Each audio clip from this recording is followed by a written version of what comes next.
आदरणीय मच्छिंद्र मुटकुळे साहेब जे ज्येष्ठ रसायनशास्त्रज्ञ आहेत आणि श्री महादेव पाटील साहेब ज्यांच्याकडे आता हा पितृछत्र 10 ड्रम फेरीचा उपक्रम आज सुरू होतोय. या उपक्रमासाठी उपस्थित असलेले मुटकुळे साहेब असतील, आदरणीय नानासाहेब कदमजी असतील, त्यांचे सर्व सहकारी असतील, आमचे मित्र कृषीभूषण देवदासजी मोरे असतील, आदरणीय पाटील साहेब असतील, कृषी विभागाचे जिने साहेब असतील, माझे सगळे परिचित आहेत. माझा तोंड ओळख सगळ्यांची आहे. या कार्यक्रमासाठी आवर्जून नानासाहेब कदम साहेबांनी मला काल फोन केला. इव्हन दो मी व्हॉट्सअपला सरांचं उपक्रम पाहतो आहेच आणि या माध्यमातून काम करत असताना आज आत्ता जी बोलले तुमच्याशी जे अणोलीचे आदरणीय भोसले साहेब यांचे नाव मी ऐकलेलं आहे. आमचे मित्र मंगेश पास्कर साहेबांच्या माध्यमातून डॉक्टर शिवाजीराव कांबळे आणि मी एकत्र काम करतो आणि मी पण प्राध्यापक आहे, तसे ते नारायणगावला प्राध्यापक आहे. त्यांचा 10 ड्रमचा मी किमान 5 वर्षापासून अभ्यासतोय आणि निश्चितपणे ही कन्सेप्ट चांगली आहे. मी मोडिंगला ज्युनियर कॉलेजला प्राध्यापक म्हणून काम करत असताना ॲग्रिकल्चर विषय शिकवतो आणि गेल्या 20-25 वर्षापासून फक्त डाळिंब या शेतीत काम करतोय. आणि डाळिंबातल्या प्रॉब्लेम मी जवळून पाहता पाहता त्या प्रॉब्लेम वाढ होण्यामध्ये मी पण एक होतो. प्रॉब्लेम वाढ होण्यामध्ये मी पण एक होतो आणि ही गोष्ट माझ्या लक्षात येता येता पुन्हा गेल्या 4-5 वर्षामध्ये मी माझे मित्र किंवा एक तरुण शेतकरी त्या मोडलिंग पंचक्रोशीतलाच आहे तो प्रवीण माने ह्याच्याशी संलग्न होतो आणि प्रवीण मानेचं काम मी गेल्या 4-5 वर्षामध्ये पाहतोय. डाळिंबामध्ये काम करत असताना डाळिंबातल्या समस्या आणि ते काम करत असताना तो युवक काय करतोय हे पाहता पाहता माझी एक गोष्ट लक्षात आली की त्याचं प्रत्येक वर्षी डाळिंब होतंय, ते एक्सपोर्ट क्वालिटीचं होतंय नव्हे, लाखामध्ये बोलायचं म्हटलं तर ते किमान 50 लाख पासून 2 कोटीपर्यंत त्याचे पैसे मी झालेले स्वतः पाहिले. बरे पाहताना माझ्या लक्षात आलं की डाळिंबातल्या ज्या समस्या आहेत त्या 100% कमी होत चाललेल्या आहेत, नव्हे कमी झालेल्या आहेत. हे कमी होताना एका रात्रीत समस्या कुठली कमी होत नाही. कधी माणसाचा आजार असू द्या किंवा तो पिकाचा आजार असू द्या, आजार एका रात्रीत येतो पण तो दुरुस्त एका रात्रीत होत नाही. उदाहरणार्थ पॅरालाइजचा अटॅक पहाटे येतो, आपल्याला माहित आहे. अटॅक आल्यानंतर तो असेल फर्स्ट स्टेज मध्ये तर तो सहज कंट्रोल होतो आणि तो अटॅक जायला, माणूस तंदुरुस्त व्हायला नक्की वेळ लागतो, होताना 100% होत नाही. आज आपण आपल्या जमिनीची परिस्थिती तशीच करून ठेवलेली आहे आणि त्या अनुषंगानं कोणतंही पीक असेल, मग द्राक्ष पीक असेल, डाळिंब पीक असेल, हे बिघडलेल्या परिस्थितीतून आपण घालवत असताना जात असताना माझ्या एक गोष्ट लक्षात आली की कोणतंही पीक पद्धती घ्यायची म्हटलं तर त्याला 4 गोष्टी महत्वाच्या असतात: जमीन, पाणी, हवामान आणि व्यवस्थापन. त्याच्यामध्ये जसं मगाशी म्हटले साहेब की प्रत्येक अन्नद्रव्याला, प्रत्येक सजीवाला अन्नद्रव्याची, हवेची आणि पाण्याची गरज आहे. ह्या 3 गोष्टी सातत्याने लागतात आणि ह्या सातत्याने मिळाल्यास तर तो प्रत्येक सजीव सदृढ, निरोगी आणि कार्यक्षम राहतो. सदृढ, निरोगी आणि कार्यक्षम राहतो. ह्या 3 गोष्टी क्रमवारीने कोणत्या? पहिला ऑक्सिजन, दुसरा पाणी आणि तिसरा अन्न.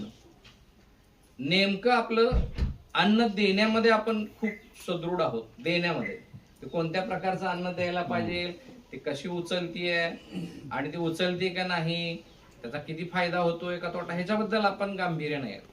मगाशी सर बोलता बोलता म्हणाले की कार्बन, ऑक्सिजन आणि हायड्रोजन हे 3 अन्नद्रव्येच फक्त वनस्पती आणि प्रत्येक सजीवाला निरोगी, जोमदार, प्रतिकारक्षम बनवतात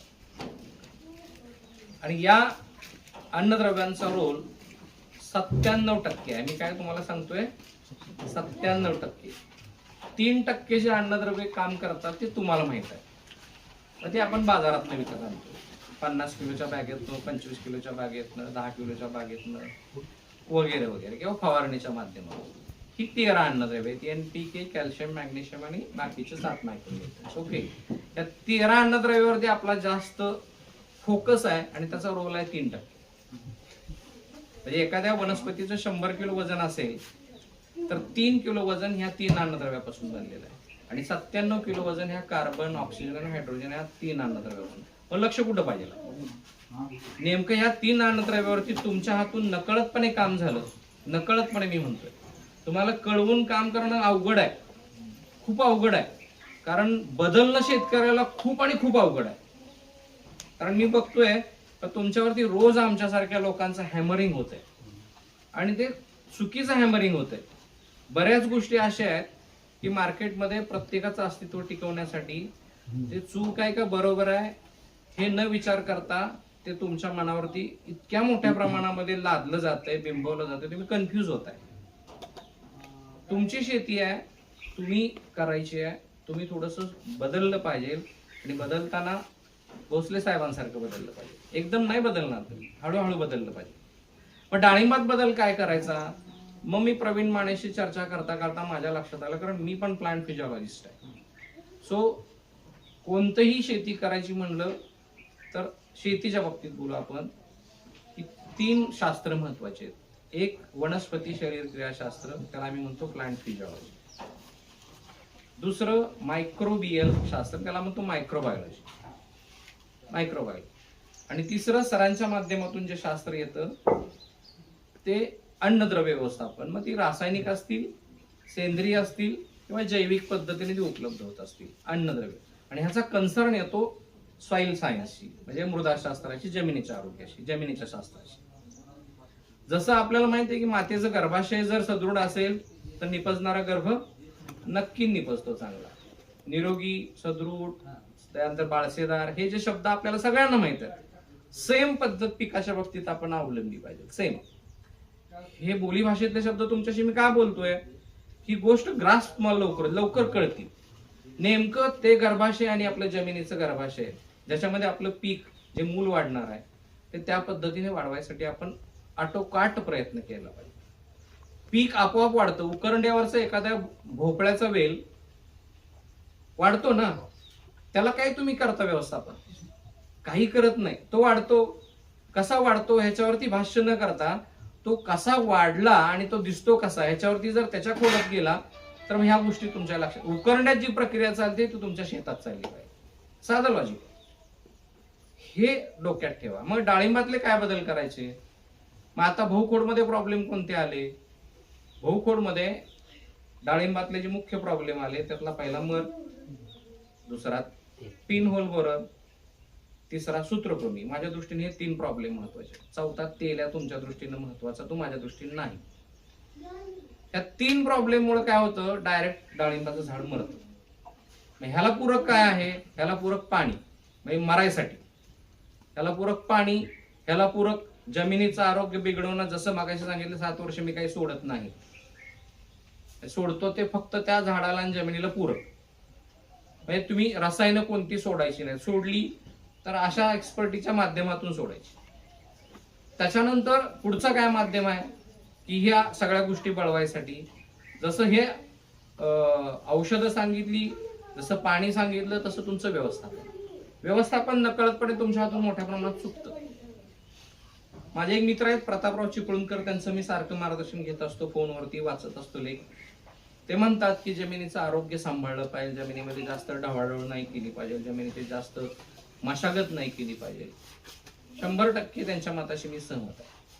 जेव्हा मुळाच्या बाजूची जमीन आपण जास्त त्रासदायक पद्धतीने हलवतो, वर खाली करतो, त्याची सरफेस सारखी डिस्टर्ब करतो, ती नुसती जमीन डिस्टर्ब होत नाही, तिथं नकळतपणे त्या मुळांना जखमा होतात. तिथं नकळतपणे तिथं राहणारे आपले मित्र, जे दिसणारे मित्र आहेत आणि न दिसणारे पण आपले मित्र आहेत, त्यांच्या संख्येवरती कार्यक्षमतेवरती परिणाम होतो. आणि मग तिथे संख्या कमी झाली, कार्यक्षमता कमी झाली, ते आपले उपयोगी काम करत असतात, त्यांना आपण ताण आणतो.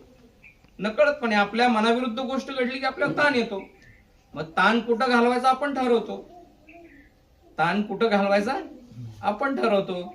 मग घरच्यावर ताण काढतो, संध्याकाळी 7 वाजता जाऊन ताण काढतो, अनेक ताण काढायचे प्रकार आहेत आपले. मग तो ताण निघतो का? नाही, तो ताण वाढत राहतो. तशा पद्धतीने विषय जरा बाजूला गेला. पण या अर्थाने डाळिंबामध्ये बहुखोडामध्ये जे प्रॉब्लेम आले ते सिंगल खोडामध्ये निघाले. एका वाक्यात सांगतो ते कसे निघाले.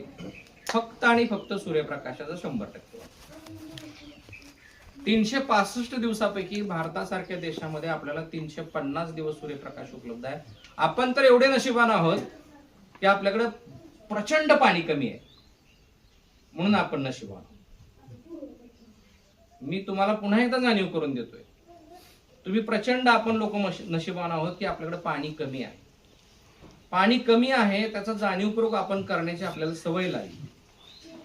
त्या पाण्याचा वापर करत असताना त्या डाळिंबाचं जे नैसर्गिक गुणधर्म आहे, मी डाळिंबावरती 5-10 मिनिटं बोलेन, थांबे.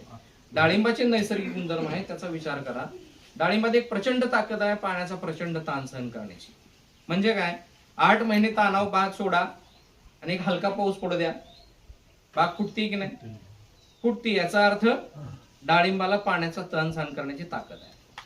दुसरं, ते कोरडो वनस्पती आहे, जंगली झुडूप आहे, काटेरी झुडूप आहे, लहान पानाचं झुडूप आहे, सेंद्रिय खताला प्रचंड प्रतिसाद देतं.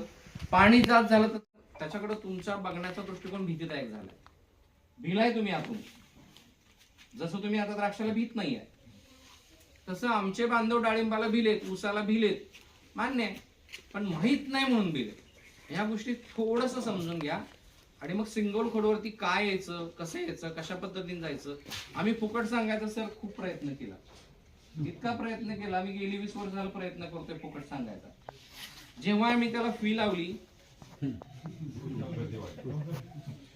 खरंच वाढली. मी उद्या नगरला कार्यक्रम ठेवलाय लोणीला, 50 रजिस्ट्रेशन झाले, 3000 रुपये फी आहे. आणि 3000 रुपये फी वरती कार्यक्रम 6 तास चालतो, जो 2 तास प्रॅक्टिकल असतो आणि 4 तास इंडोर असतो. त्याला सिंगल कोड मी पूर्ण मीन प्रवीण माने समजून देतो. ओके, प्रॅक्टिकली ते समजून देतात आणि थेरॉटिकली मी समजून देतो. 3000 रुपये ठेवल्यानंतर ते 50चे 50 लोक म्हणतात आम्हाला हे सिंगल डाळिंब कोड करायचंय. हे सगळं बाजूला काढायचं. आणि 100% म्हणजे ज्यांची पाटी गिचमिळ काला झालेली होती डाळिंबाच्या बाबतीत, इतकी गिचमिळ काला, ते म्हणायचे मला 20 वर्षाचा अनुभव आहे. काय सांगताय तुम्ही? म्हणजे त्यांची गिचमिळ पाटी झालेली आहे, पण ती पुसायची आणि मग नवीन एक खोड न लिहायचं, नवीन एक खोड अशा पद्धतीने करायचं.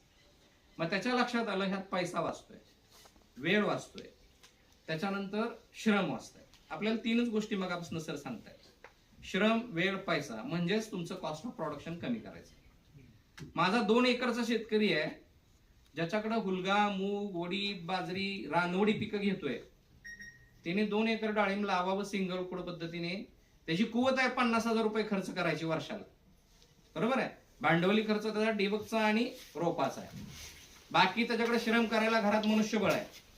50,000 खर्च करायची त्याची मानसिकता आहे, ताकद आहे, आणि भरपूर त्याच्याकडे वेळ आहे त्या 2 एकरात त्याला झाटायला. माझा असा अंदाजच आहे, त्या 2 एकराने जर 2 एकरात ह्या डाळिंब लावलं ना, ज्याने ही रानवडी पिके घेतोय, त्यानं 3ऱ्या बहाराला तो 100% 10 लाख प्लस पैसे घेणार. 2ऱ्या बहाराला 8 लाख पैसे घेणार आणि पहिल्या बहाराला 4 लाख. पहिला बहार रोप लावल्यापासून 11 महिन्यात धरायचा, 18 महिन्यात काढायचं. हॅलो, रोप लावल्यापासून 11 महिन्यात धरायचा आणि 18 महिन्यात पहिला बहार काढायचा. डाळिंबाच्या बाबतीत बोलतोय मी. आणि 100% क्वालिटी आणि क्वांटिटी उत्पादन घ्यायचं. त्याला खर्च म्हणाल तर निश्चितपणे तुम्हाला सांगतो की पावसाळी हंगामामध्ये आत्ता पाऊस पडलाय, प्लॉट बघायला तिथं आहे, पण तो पण प्रोफेशनल पद्धतीनेच ठेवलाय आम्ही. कारण तो प्लॉट बघताना लोकांना कळतंय की 750 मिलीमीटर पाऊस सगळा वाहतोय आणि अजिबात कुठले डाग नाही. आता तेल्या, डांबऱ्या आणि ह्या समस्येमुळे प्रचंड शेतकरी अडचणीत आहे. कुठलीही तिथं समस्या दिसत नाही आणि पाऊस तर इतका पडलाय त्याच प्लॉटवरती, भयानक पडलाय. आणि समस्या त्याचं कारण आहे जमिनीचं आरोग्य आणि त्या झाडाचं आरोग्य. जमिनीचं आरोग्य आणि त्या झाडाचं आरोग्य, या 2 गोष्टी ज्या शेतकऱ्याला हाताळता आल्या, तो शेतकरी व्यवस्थापनामध्ये अडचणीत जो येतोय तो येणार नाही.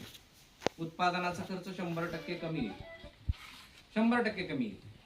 आणि त्या अनुषंगानं ते अंतर, ते मिळणाऱ्या झाडांची संख्या, त्याला प्रामुख्यानं करावी लागणारी कामं आणि ह्या सगळ्या बाजू आपण स्टेप बाय स्टेप या माध्यमातून जाऊया, व्यवस्थितपणे जाऊया. आमचे मित्र भास्कर, मंगेशजी भास्कर गेली 20 वर्ष झालं द्राक्षामध्ये काम करतात, एक्सपर्टीज आहेत, सगळं मला त्यांच्याबद्दल माहित आहे. त्यांच्यासोबतचे डॉक्टर कांबळे सर आणि आदरणीय कदम साहेब असतील, आता मुटकुळे सर किंवा आमचे मगाशी म्हणलेले पाटील, डॉक्टर पाटील साहेब असतील, हे सगळे एक्सपर्टीज आहेत, त्यात काय वादच नाही आहे. आणि खरंच थरोली मनापासून काम चाललं.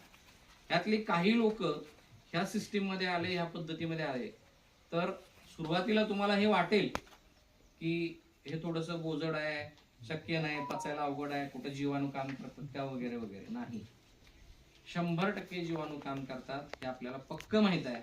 आणि जीवाणू शिवाय कामच होत नाही जमिनीतल्या, हेही तुम्हाला कळलंय. कारण कुजण्याची प्रक्रिया असेल, वाहण्याची प्रक्रिया असेल, उचलून देण्याची प्रक्रिया असेल, वाहून नेण्याची प्रक्रिया असेल, बदल करण्याची प्रक्रिया असेल, फक्त आणि फक्त जीवाणूच करतात. फक्त आणि फक्त जीवाणूच करतात. उदाहरण, आपण ज्वारी खातो म्हणतो, खातो का ज्वारी? आपण ज्वारीची भाकरी खातो. भाकरी हे खाण्याचं स्वरूप आहे. भाकरी हे खाण्याचं स्वरूप आहे. मधली जी सगळी यंत्रणा आहे ती सगळे जीवाणूची कार्य आपल्या जमिनीत होतात. तीच पद्धत आपल्याला या प्रत्येक शेतीमध्ये, मग पीक कोणतेही असू द्या, ऊस असू द्या, डाळिंब असू द्या, द्राक्ष असू द्या, किंवा कोणतंही पीक असू द्या, जे पैसे नगदी मिळवून देणार आहे, त्याच्याशिवाय पर्याय नाही. याचा अर्थ आपल्याला ही बाकीची पिकं सोडायचीच नाहीत किंवा त्याला पूरक व्यवसाय सोडायचेच नाहीत. ते करत करत आपल्याला थोडा बदल करत न्यायचा आहे. डाळिंबाच्या बाबतीमध्ये कोणतीही शंका अडचण असेल, मला केव्हाही कशी विचारू शकता. त्या अनुषंगाने मी नक्की तुम्हाला या माध्यमातून मदत करेन, सहकार्य करेन. माझा तोच हेतू आहे. माझ्याकडे पण 1 गुंठा शेती नाही, मी फक्त ऍग्रिकल्चर ग्रॅज्युएट आहे. मी पोस्ट ग्रॅज्युएट आहे आणि हाडाचा शिक्षक आहे, कॉलेजवरती प्राध्यापक, ऍग्रिकल्चर विषय शिकवतो. मला एक डाळिंबाचं झाड माझ्याकडे नाही आहे. 1 गुंठा शेती नाही म्हणलं डाळिंबाचं झाड नाही. तुमची सगळ्या बाजू, तुमची सगळी डाळिंबाची शेती मला करायला, अनुभवायला आवडेल. या अर्थाने मार्गदर्शन, व्यवस्थापन, त्या अनुषंगाने आपण एकत्रित काम करता करता ही 10 ड्रमची कन्सेप्ट नक्की अभ्यासा, विचार करा. त्या अनुषंगाने विचार करताना प्रामुख्यानं जमिनीचं आरोग्य टिकवता आपण हे चांगल्या पद्धतीने उत्पादन या सगळ्या चाललेल्या ह्या अश्वमेध मधून किंवा सगळ्या चर्चा आपण घेऊया. अनेक मान्यवर आलेल्या, सगळ्यांना बोलायचं आहे. मी या ठिकाणी थांबतो.